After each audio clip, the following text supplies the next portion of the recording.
શ્રીમદ્ ભગવદ ગીતા અધ્યાય 6 શ્લોક 32 આત્મૌપ્યન સર્વત્ર સમમ પશ્યતિ યોદ્રજુન સુખ વા યદિ વા દુઃખ સ યોગી પરમો મતઃ।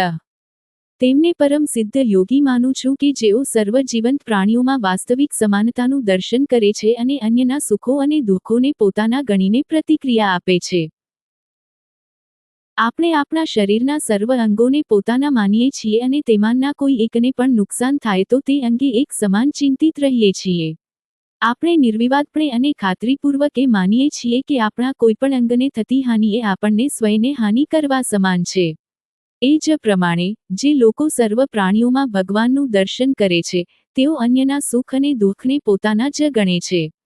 તેથી આવા યોગીઓ સર્વ આત્માઓના શુભચિંતક હોય છે અને તેઓ સર્વના શાશ્વત કલ્યાણ અંગે પ્રયાસ કરે છે। આ પરમ સિદ્ધ યોગીનું સમદર્શન સમદર્શિતા છે।